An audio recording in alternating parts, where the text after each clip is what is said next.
मेरा नाम रीमा है। मेरे 3 भाई थे और मैं घर में सबसे छोटी थी, इसलिए घर में सबकी लाडली थी। मेरे बड़े भाई की शादी 6 साल पहले गांव के ज़मींदार की बेटी से हुई थी। मेरी भाभी बहुत अच्छी थी, लगता ही नहीं था कि वो दूसरे घर से आई हैं।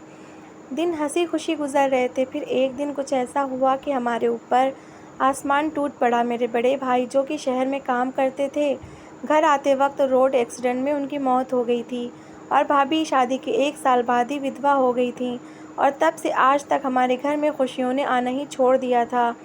भाभी हर वक्त गुमसुम रहने लगी थी, ना किसी से बात करती, ना ही हम लोगों के साथ बैठती उठती, बस अपने कमरे में पूजा पाठ में लगी रहती। आज दोपहर पड़ोस की एक औरत आई और माँ से कहने लगी कि अब छोटे लड़के की शादी कर दो, इसी बहाने से घर में रौनक हो जाएगी और हो सकता है तुम्हारी बड़ी बहू अपना गम भूल जाए। घर का माहौल बदलेगा तो शायद उसका मन भी हल्का हो जाए। माँ ने उनके कहने पर छोटे भाई के लिए रिश्ता ढूंढना शुरू कर दिया और अच्छा घराना ढूंढकर उनकी शादी कर दी। लेकिन शादी की रात ही भाभी, आज सुबह से ही मेरा दिल बुरी तरह से धड़क रहा था। रात के 9 बज रहे थे। मुझे 1 साल पुरानी बातें याद आ रही थी, क्योंकि आज ही के दिन 1 साल पहले यही वक्त था जब छोटे भाई की तीसरी शादी हुई थी। हम सब लोग बहुत खुश होकर मज़े कर रहे थे कि अचानक भाई के कमरे से चीखों की आवाज़ सुनाई दी और फिर जो हुआ उसने हम सब घर वालों का दिल दहला कर रख दिया। हमारी मधु भाभी, जिन्हें हम इस कदर प्यार से शादी करके घर लेकर आए थे, वो अपने कमरे में हमेशा हमेशा के लिए मौत की नींद सो चुकी थी। मधु भाभी बेइंतहा खूबसूरत थीं, इतनी कि शायद मैं शब्दों में बता भी नहीं सकती। बस इतना समझ लीजिए कि जो उन्हें देखता दांतों तले अपनी उंगली दबा लेता कि कोई इतना खूबसूरत कैसे हो सकता है। लेकिन उनकी अचानक मौत से सब लोग हैरान रह गए थे। किसी ने सपने में भी नहीं सोचा था कि शादी की पहली रात को ही भाभी मर जाएंगी। अगर भाभी के घर वालों से हमारी रिश्तेदारी ना होती तो भाभी के माता पिता हम लोगों के ऊपर केस करवा देते, क्योंकि मधु भाभी के चीखने की आवाज़ें बता रही थीं कि वो किस कदर तकलीफ़ में रही हैं। मधु भाभी का चेहरा नीला पड़ चुका था और उनके मुंह से झाग आ रहे थे। ऐसा लग रहा था जैसे उन्हें जानबूझकर मौत के घाट उतारा गया हो। लेकिन भाई पर कोई ऐसा इल्ज़ाम लगाने का सोच भी नहीं सकता था। वो ना सिर्फ दिल इंसान थे, बल्कि बहुत शरीफ इंसान थे। कुछ वक्त भाभी का शोक मनाने के बाद एक बार फिर हमने भाई के लिए लड़की देखना शुरू कर दी। इस बार जिस घराने में हमें लड़की मिली थी, वो लोग बहुत गरीब थे, लेकिन उनका परिवार बहुत ही अच्छा था। मेरी भाभी सपना जो भी देखता वो देखता ही रह जाता। भाभी बहुत हसीन थी। भाभी की शादी वाले दिन मेरा दिल ज़ोर ज़ोर से धड़क रहा था। ना जाने क्यों मुझे लग रहा था कि आज रात सपना भाभी ज़िंदगी से नाता तोड़कर हम सब से बहुत दूर चली जाएंगी। आखिर मधु भाभी के साथ भी तो ऐसा ही हुआ था। तब मैंने दिल ही दिल में सोचा कि अब मैं ऐसा नहीं होने दूंगी, क्योंकि हमारी पिछली तीनों भाभियों की मौत एक ही तरीके से हुई थी और इसके पीछे ज़रूर कोई ना कोई राज था और अभी तक हमें इस बात का पता नहीं चल पाया था कि इसके पीछे क्या वजह है। लेकिन एक जैसी मौत होने की वजह से साफ जाहिर है कि इसके पीछे किसी न किसी का हाथ है। ये तो लोगों की शराफत थी कि उन्होंने हम पर गलत इल्ज़ाम नहीं लगाए, वरना ऐसे घर में रिश्ता कौन देता है। सपना भाभी के माँ बाप गरीब थे, लेकिन सपना के लिए बहुत अच्छे अच्छे घरों से रिश्ते आए थे, पर इसके बावजूद भी उन्होंने अपनी बेटी का रिश्ता हमें दे दिया। हम उनके बहुत शुक्रगुजार थे। मगर शादी के दिन मैंने अपने दिल में सोच लिया कि सपना भाभी के साथ वो सब नहीं होने दूंगी जो मेरी पहली भाभियों के साथ हुआ था। जैसे ही भाभी विदा होकर घर आई, मैं उनके साथ ही रही, एक मिनट के लिए भी नहीं हटी। मैंने सपना के साथ बातचीत शुरू कर दी। रात को जब हम दुल्हन को उसके कमरे में लेकर गए तो मैं उसके पास ही बैठी रही। वो बहुत डरी सहमी मासूम सी लड़की थी। मैं उससे बातें करती तो वो जवाब दे देती, लेकिन उसने खुद से कोई बात नहीं की थी। तब मैंने कहा, आज रात मैं आपके पास ही रह जाती हूँ, क्योंकि हमारी पिछली भाभियों के साथ जो कुछ हो चुका था उसके तुम्हारे साथ में वैसा नहीं होने दूंगी। ये सुनते ही उसके चेहरे का रंग उड़ गया और वो डरी हुई निगाहों से उसने मेरी तरफ देखा और घबराई हुई आवाज़ में पूछा कि क्या हुआ था आपकी पिछली भाभियों के साथ। मैंने कहा, कुछ भी नहीं, अभी तुम्हें पता चल जाएगा, लेकिन फ़िलहाल इस बारे में बात करना अच्छी बात नहीं है। मैंने उसे समझाया। वो किसी बच्चे की तरह हाथ बांधे बैठी रही। उसने तो इस बात पर कोई एतराज़ ही नहीं किया कि मैं रात को उसके कमरे में ठहर जाऊंगी। थोड़ी देर बाद जब भाई आए तो माँ ने मुझे कमरे से बाहर जाने को कहा। वो बोली, पति पत्नी के मामले में दखल अंदाजी करना अच्छी बात नहीं, तुम जाकर अपने कमरे में सो जाओ। मगर मुझे चैन कहाँ था। मैं माँ और भाई दोनों से लड़ पड़ी। माँ, आप नहीं जानती क्या पिछली भाभीियों के साथ क्या हुआ है? इन्हें भी अकेला छोड़ देंगे तो वही सब होगा। मैं आज देखना चाहती हूँ कि आखिर इस कमरे में ऐसा क्या है। हो सकता है कि हमारे जागने से और मेरे इस कमरे में रुकने से क्या पता ये घटना टल जाए। लेकिन माँ कहने लगी कि अब ऐसा कुछ नहीं होगा। तो मैंने माँ से कहा, आपने तो पहले भी ऐसे ही कहा था, इसकी क्या गारंटी है कि कुछ नहीं होगा। मेरी ज़िद पर माँ सोच में पड़ गई। सच बात तो ये थी कि भाई भी डर रहे थे। फिर भाई खुद ही कहने लगे कि अच्छा तुम ऐसा करो, तुम भी इसी कमरे में सो जाओ, मैं सोफ़े पर लेट जाता हूँ। हो सकता है कि रात को कुछ ऐसा हो कि हम दोनों को तुम्हारी ज़रूरत पड़े। मुझे खुद ये बात समझ नहीं आती। मैं चाहता हूँ कि तुम यहीं रुको। भाई की बात सुनकर मैंने भगवान का शुक्र अदा किया। आज भाभी की जान बचाने में मैं कामयाब हो जाऊँगी। थोड़ी देर के बाद मैंने कमरे की लाइट बंद कर दी और कमरे में एक हल्का सा लैम्प जला दिया। सपना मुझसे बातें करते सो गई। मैं उसे देखते देखते ना जाने कब नींद की वादियों में खो गई। तब अचानक मेरी नज़र सामने वाले कमरे पर पड़ी, जहाँ मुझे एक साया नज़र आया। मैं हड़बड़ाकर उठ बैठी। अरे भगवान, ना जाने क्या होने वाला है। कहीं कोई भाभी का दुश्मन तो नहीं जो उनकी जान लेने आ रहा है। मैंने दिल ही दिल में सोचा कि आगे खड़ा वो इंसान जिसका साया पड़ रहा था वो काले रंग के लिबास में था और उसका कद काफ़ी ऊंचा लग रहा था। ये देखकर मेरा जिस्म कांपने लगा। इससे पहले कि वह इंसान हमारे कमरे तक आता, मैंने चीख मार दी और भाई को जगा दिया। भाई उठो, वो भाभी को मारना चाहता है। मैं पागलों की तरह चीख चीख कर कह रही थी। भाई भी एकदम से उठ खड़े हो गए। कहा कि वो कौन है, तुम किसकी बात कर रही हो? तो मैंने भाई से कहा कि भाई, वो सामने वाले कमरे के दरवाजे पर खड़ा था और इधर की तरफ ही आ रहा था। हमारे पास ऐसी कोई चीज़ नहीं थी जिससे हम अपना बचाव कर सकते। इसी अफरा तफरी में सपना भी उठ गई। वो भी अपने बेड पर डरी सहमी बैठी थी। भाई को समझ नहीं पा रहे थे कि इस हाल में क्या किया जाए। अब सिवाय उस कातिल का इंतज़ार करने के हमारे पास कोई और रास्ता भी नहीं बचा था। तब भाई ने अक्लमंदी ये दिखाई कि छोटे भाई को फ़ोन करके जगा दिया। कहा कि कमरे में कोई आ रहा है, हो सकता है कि वह कोई चोर हो, इसलिए तुम बाहर जाकर देखो। अगर कोई ख़तरे की बात ना हो तो हम बाहर आएंगे। घर के और लोग और बाकी के रिश्तेदार डरते डरते आए। फिर सब ने घर में रोशनी करके हर तरफ देखा, मगर वहाँ पर कोई भी नहीं था।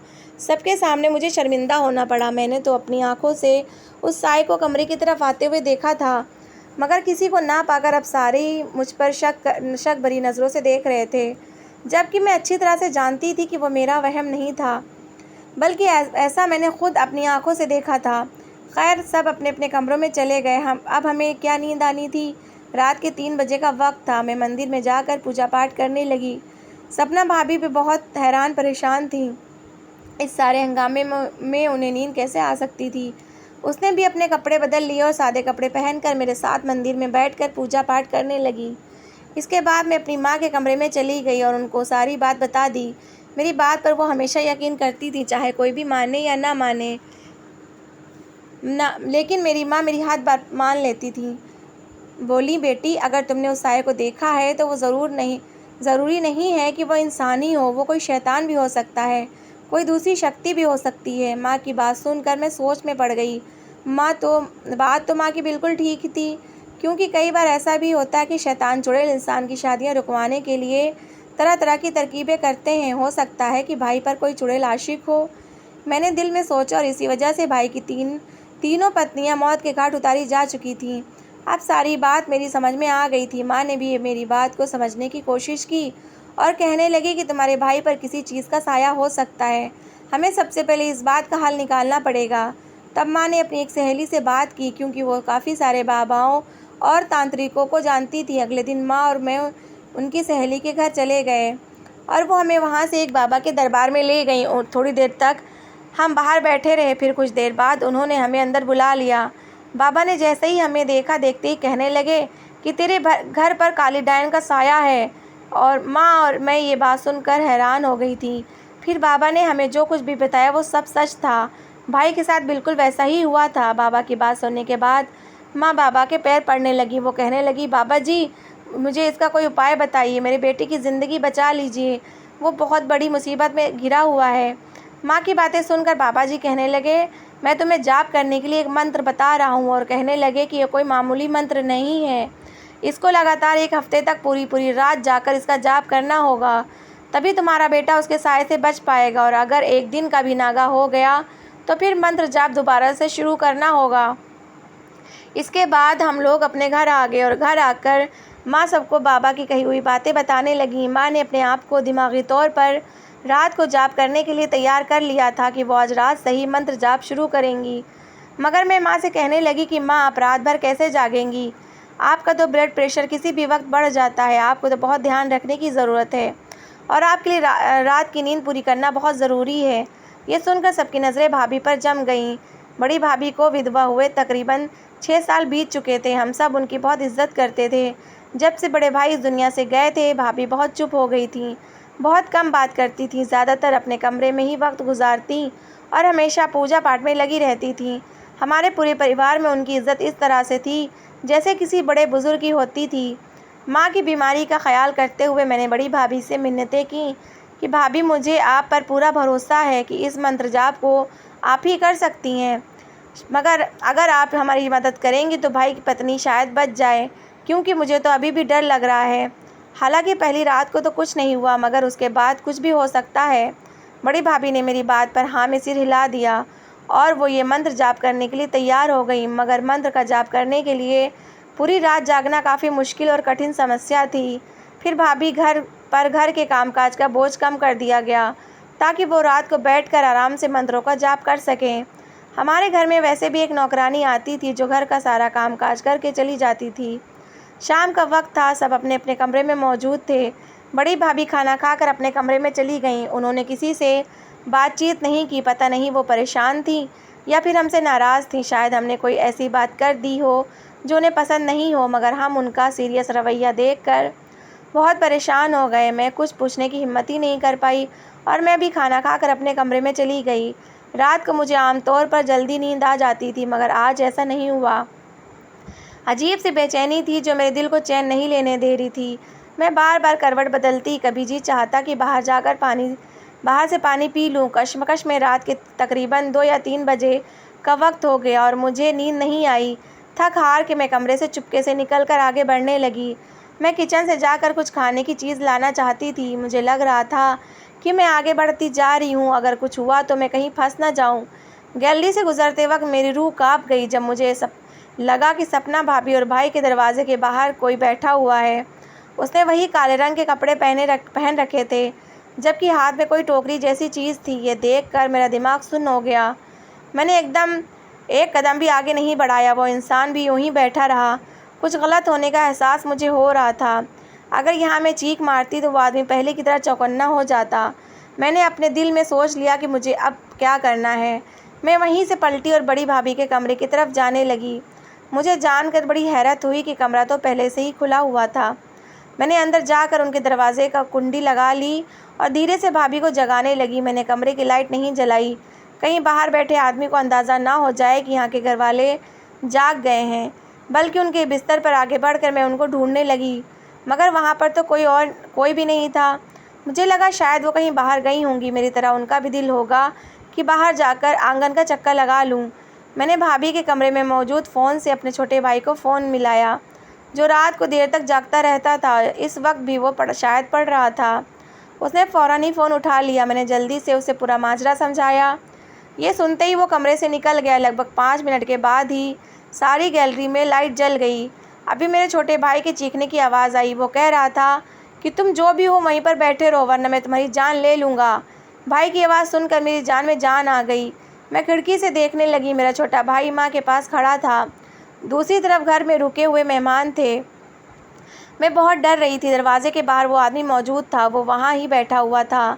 ऐसा लग रहा था जैसे उसे सांप सूंघ गया हो। उसकी खामोशी देखकर हम सब लोग डर गए। क्या पता अचानक मेरे भाई पर ही हमला कर दे।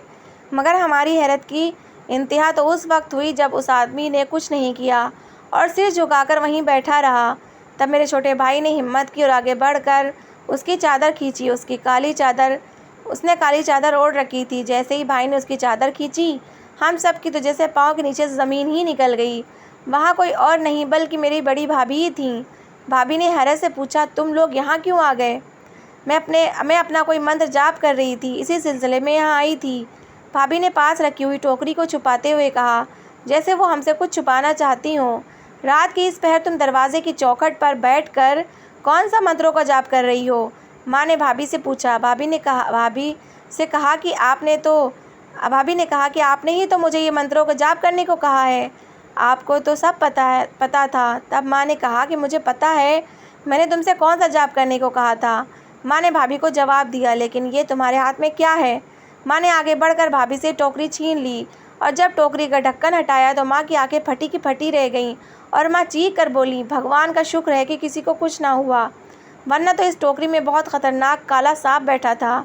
इतना बड़ा सांप किसी ने पहले कभी नहीं देखा था। बाद में हमें पता चला कि वो सांप ऐसी प्रजाति का है कि अगर किसी इंसान को डस ले तो उसे कुछ सेकंड में ही मौत जकड़ लेगी। माँ ने भाभी से पूछा कि यह तुमने अपने पास क्यों रखा है, क्या तुम पागल हो गई हो। तो ये सुनकर भाभी बहुत घबरा गई और कहने लगी, नहीं माँ, ये तो बस मंत्रों के जाप की वजह से ही मैंने अपने पास रखा हुआ था। अब आपको क्या बताऊं कि इस मंत्रों के जाप के लिए मुझे क्या कुछ करना पड़ रहा है। ये कहते हुए भाभी का चेहरा लाल हो चुका था। उनकी घबराहट साफ पता लग रहा था कि वो झूठ बोल रही हैं। माँ ने कहा कि मैं नहीं मानती, तुमने काले कपड़े पहन रखे हैं और ये सांप इस मंत्र के जाप के लिए तो है ही नहीं, सिवाय मौत के। इससे किसी भी बुरी शक्ति का निवारण तो हो ही नहीं सकता। इसे सिर्फ किसी को भी मौत के घाट उतारा जा सकता है। माँ की आखिरी बात में हम सबको चौंका दिया।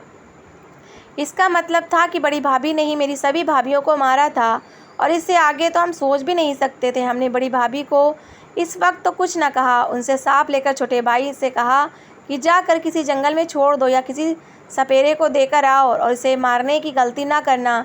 कहीं ऐसा ना हो कि मरने से पहले ये तुम्हें डस ले, जिससे कि तुम्हें कुछ हो जाए। भाई वो टोकरी लेकर सीधा घर से बाहर चला गया और हम सब लोग अपने अपने कमरों में जाकर लेट गए। अगले दिन जब सब लोग उठे तब तक सबको ये पता हो चुका था कि बड़ी भाभी की नीयत ठीक नहीं थी। इसलिए एक हफ्ते बाद माँ ने अपनी तहकीकात जारी रखी।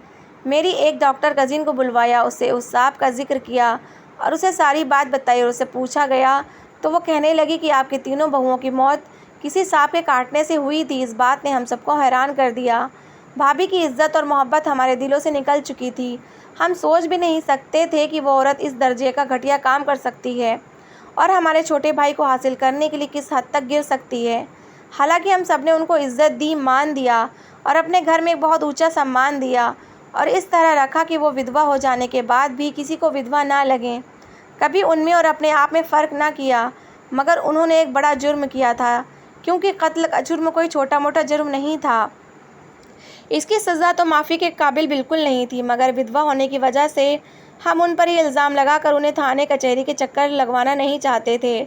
माँ ने कहा, इस औरत को भगवान इसके किए की सज़ा खुद देगा, हम इसके मामले में कुछ नहीं कहेंगे और बस कुदरत के फ़ैसले का इंतज़ार करेंगे।